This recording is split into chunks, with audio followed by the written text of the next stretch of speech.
welcome to another episode of Run with Julia. We're in Hyde Park. I haven't got any shoes on, although I have got some zero sandals that I ran up.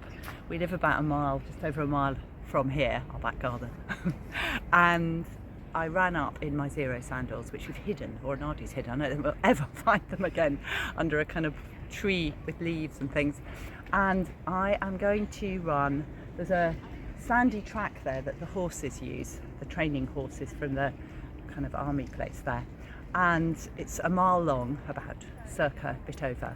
So I'm going to do 5 times half a mile, going faster, not a lot faster, bare feet in sand, and half a mile jogging, just back and forth. But today I'm going to answer a question. So thank you all of you for subscribing and engaging and asking me questions, and I love it. So anything you want to know or anything you'd like me to do a video on, please just do so. And thank you, Lindsay, so much for your questions. I'll answer one today. She's asked me 2 questions. One, how do I keep aches and pains at bay, which is what I'm going to talk about today. And 2, how do I have a flat tummy and my lovely legs? So I'll leave the flat tummy and lovely legs for another video. But today I'll talk about the aches and pains. And just to say, first of all, that I'm a friend of pain. I have got a wonky 4th vertebrae which got junked out first when I was 8 by a riding accident where I fell off a horse and it kicked me in the ribs. Secondly, when I was 17, I wrote my car off 4 weeks after I passed my driving test, and dunk. And so if you look at an X-ray of me, I have a wonky 4th vertebrae, lumbar 4th vertebrae, and I have a scoliosis in the spine, which means it has a bend. So the pain started to show itself when in my middle 20s, and I had a lot of injuries and I had to work with them and work them out, and I actually dropped out of the Commonwealth Games at 20 miles as a result of all of the imbalance. So it's been a long journey and continues, and I absolutely know there is a way to keep running. Here I am, 40 years on. So as I do the session, I'll share with you some ideas I have to be able to run. One of them actually is being barefoot for me. I'm certainly not saying that's for everybody. I was a barefoot runner as a child and ran on the grass track barefoot. In the 80s we had very, very light shoes, and when my back has been playing up, and that was particularly, I went back to barefoot in 2016 when I was having huge amounts of pain and sciatic pain in my back. I was on the beach in Lanzarote, Farmara Beach, and I saw the surfers running around without their shoes on, and this intuition came, I wonder whether barefoot, and it really helped. So since 2016 I've been a lot more barefoot, because for me it really helps my pain, and so I do a lot barefoot. And like today, the whole session I'll do barefoot, but as I say, that isn't for everybody, but for me it's been part of the way I keep running free.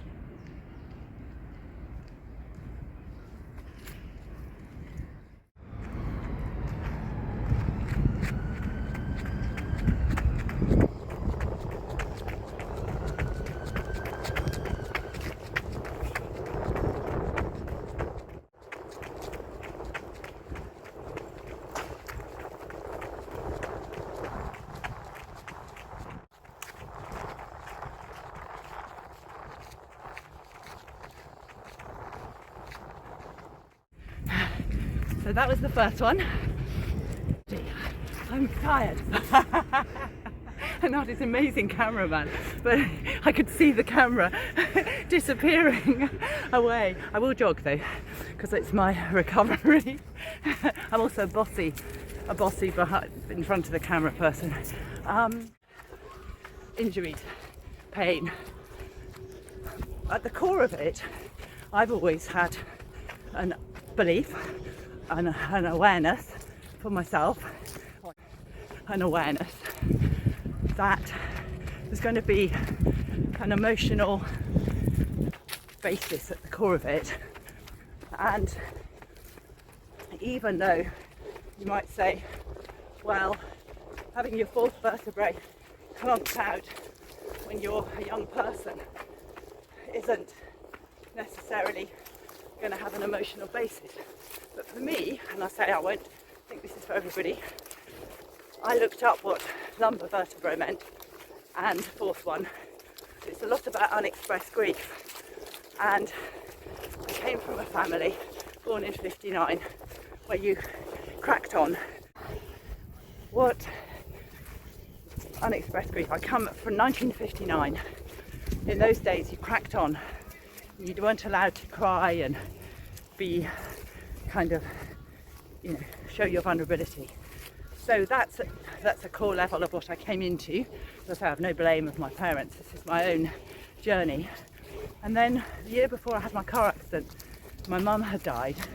And again, very much a family that you carry on. And grief isn't part of, what was welcome. So for me, that's a very core thing. Now, it's something I've then been kind of processing all my life. Now, I'm not in grief, and I'm not, as you can see, I love living. But I think that at the core of it, there's something there that I've been having to work out. And it's been a 40-year process. I also work in the lives of others and have done since I was a teenager. And I've worked with lots and lots of loss and grief and helping people express what they wouldn't necessarily be allowed to do in other arenas. So that's my core thing. That's number one. I'll do a little bit every recovery. So I've now got another 300 metres and then it will be a mile, and then I'm going to do number 2.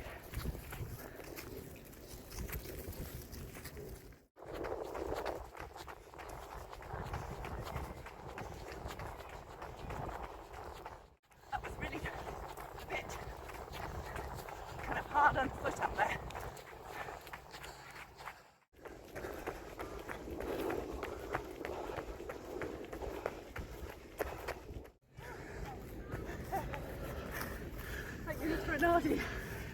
Let me know. We'd reached, because I'm not putting my watch on it for 2 reasons. One, it doesn't tell me very much, and 2, I love running free.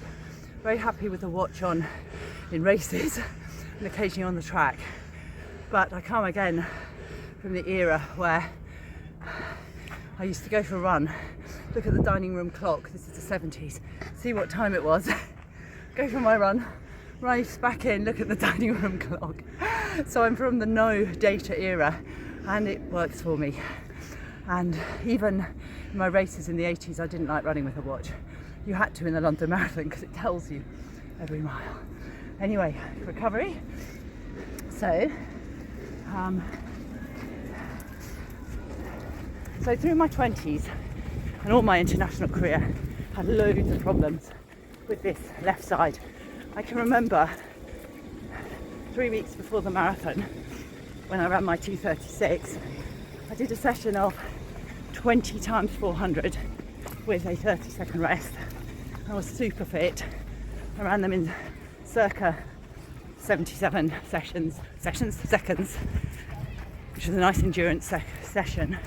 Went into London and was doing fine. And I remember at 23 miles, feeling this judder through my left side, and I was at the time lying 7th on for a PB, and I was like, oh. But even then, I was very good relaxing, trusting, letting the pain out of my body and keeping running, and ran my PB. Got selected for the Commonwealth Games, so I had to drop out at 20 miles, which from a spiritual perspective was very good for me because I had to learn that, I just had to learn that it's all right, that life's about living, and sometimes you fail and sometimes you succeed.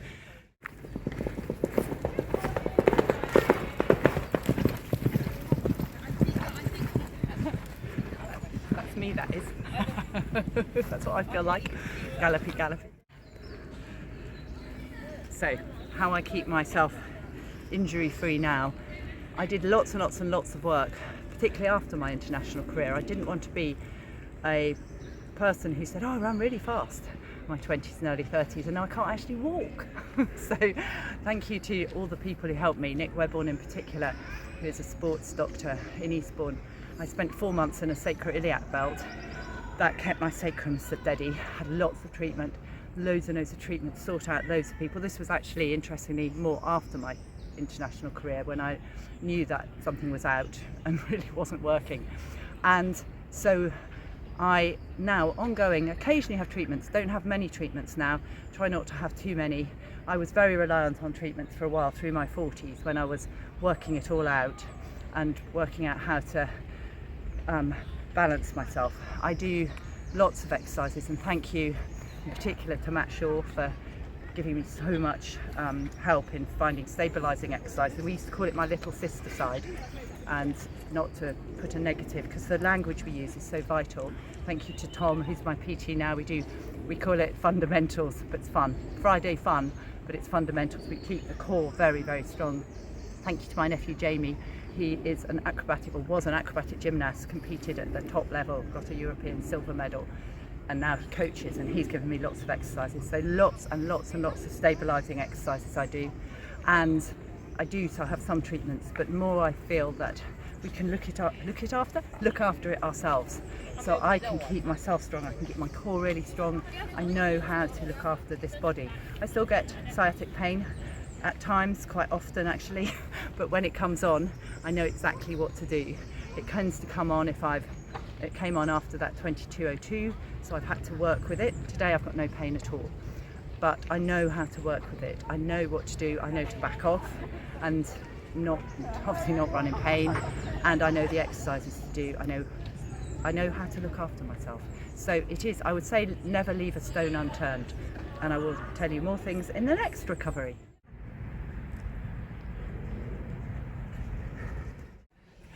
Three done.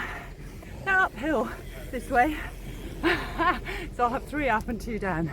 Just to say that if you want to find Matt or Jamie, you can find them on social media. Tom doesn't do social media. Jamie Jeffrey, and he's Coach Jamie. Matt Shaw, and he's coaching Shaw. And also, the person I have seen for treatments here is Dom Cheetham. And he's great, and he's the one who did the x-ray recently. And one thing he did say is that although I've got the wonkiness, I've got very little wear and tear, tiny bit in one of the hips. And I said to him, well, I can build it again with diet. And he said, you can. And that now they recognise that we can rebuild cartilage and rebuild ourselves through diet, but also attitude. We'll talk about diet in this one, attitude and language in the last one, and relaxation. So diet, I said I'll eat lots of Brazil nuts because I'd read they were good for cartilage. And so I do eat a really healthy diet. Also I'll do that on the lovely legs and the flat tummy one. But I eat a very healthy diet, very high in nutrients, the fruit and vegetables and good sources of protein. I'm more of a fishy person than meat, although Nadi goes, eat some red meat every so often because it kind of grounds me, it's good for me. But I eat lots of salmon, lots of Brazil nuts, lots of those things that are like berries, blueberries, they're very good for you. All manner of things. If I read it's good for me, I'm a marketing man's dream. If it says it's good for me, I go, oh, I put that in. And supplement wise, I have Dr. Shorts' superfood, and until I can't bear it, it's very superfoody and green. And I have Ancient and Brave collagen, and I use curcumin. I think you're only meant to do it for 3 weeks and then you don't have a rest, but I naturally rest because I forget to then reorder. And I take Radiant C, vitamin C. Those are my standards, and a B occasionally, but the superfood's got lots of B in. But joint wise, the turmeric and the collagen, amazing. And eat really, really well. Really love my cake, as you know, and my coffee, but I don't have loads of either. And essentially enjoy as well. The how we eat is vital to its efficacy in its doing good things. We have to be really, really loving it, enjoying it, never guilty, always celebratory, this incredible body and the wonderful source of nutrients that we can give it to function well. And so the attitude with which we eat is also very, very vital. That's the food section.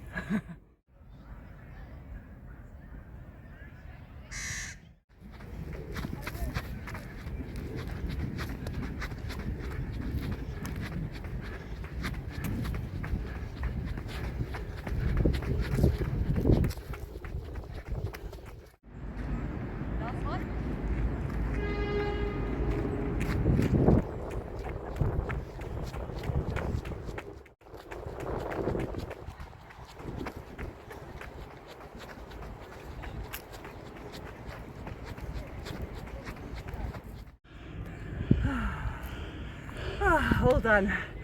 Oh, I really love that. Really loved it. And Anadi, thank you. Amazing. Amazing, because it's hard enough running in this sand. Hard. And of course Anadi's running as fast as me, holding a camera up. So thank you. That was amazing. I love that. Chat a bit more about just my final points, but I'll do it. I'm going to cool down a bit. But just to say, relaxation is key. One of the reasons I don't use watch pieces much is it helps just run free for me, and I think a lot of tension in the body when you're running isn't good for it, and that can contribute to aches and pains and discomfort. So the more we're running free, and for me barefoot's like a child out to play. I really love that. And just to qualify, I love running without a watch. I also love racing the clock. So I love both, and I think it's good to build our emotional energy. So I loved it on the track, timing my 200s, but sometimes I might go and not time them. But I love it in a race if I fancy seeing if I can go for a time. I love it. But I do think it's important we build our emotional energy to be ready and not wear ourselves down. And so the same with how do we keep ourselves free of aches and pains. I think it's very important to be relaxed. Number one, relaxation. It's very important to all the time be coming back into our body and anchoring our mind, because the mind is what often creates a lot of distress and tension. And so if we can work with any breath work or meditation just to bring ourselves back into the body so that the mind isn't tiring us with lots of thoughts and tensing us up. And I do a lot of chant groups and meditation groups, and actually I did a chant meditation yesterday with a group. In fact, I can put a little section in here.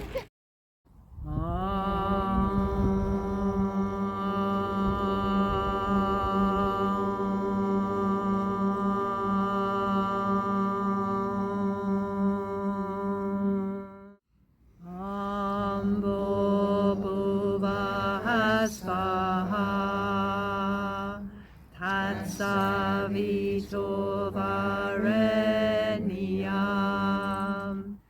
Bhago devasya dhimahi Dhiyo yo na prachodaya. Because chanting is lovely because it vibrates in the body, and it means that the body can relax and clear away tension and clear away pain and clear away anything that it's holding on to, because we need to have our mental body relaxed, our emotional body relaxed, and they often create psychological dramas. So we feel a pain in our body and we tense up and then start a mental narrative. Oh no, I want to run, I can't run. Oh no, what's wrong? And that contributes to it getting worse. Actually, we need to be able to go, all is well. I am where I am, it's okay, all is well. I don't know how this injury will get better, but I know it will.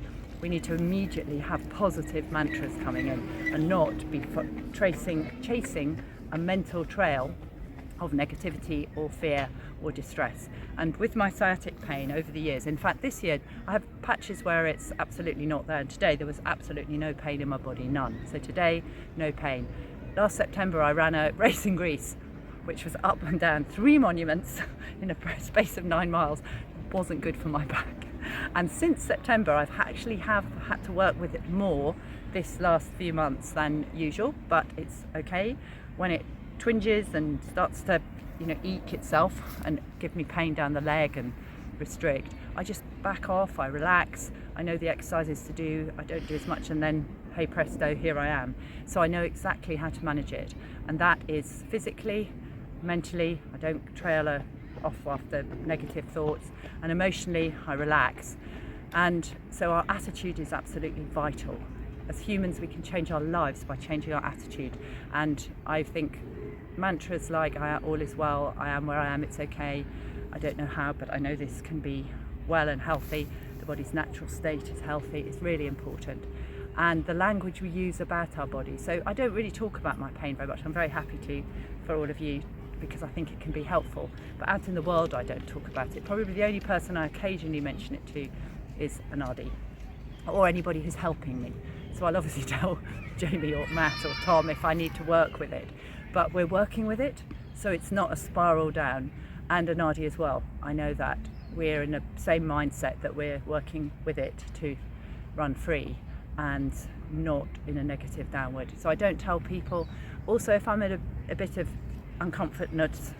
discomfort in my body, I imitate people. So if I'm in the tube and going down the stairs, I watch the young people walking and I walk like them, so that I don't get into the body being a bit stiff and achy, and I imitate. And imitation's incredible. You imitate a young person tripping down the steps and I go down behind them, and the next thing I know, my body's fine. It's just easing in because it wants to. The body wants to be free and easy. And I think that is everything. So it's the language we use about our body too. I never say that, I've got a BAD leg. I say that the leg is needing a little bit more care. It's feeling it needs a little bit more attention today.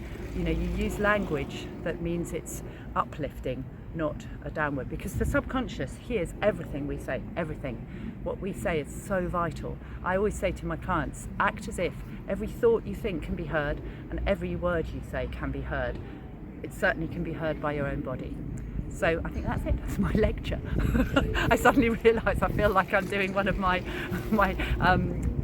talks when I'm teaching people. But yeah, and I will put a little bit of the chant we did yesterday. It's the Gayatri mantra, the oldest mantra there is. It's been chanted for 4,000 years, and it's to, again, free us from all of the pain and distress in the body, and let our true light shine. And just to finish, actually, I date myself now. I love the Water Boys, and they have a song called Spirit, and it's beautiful, and it says what spirit is, man can be free.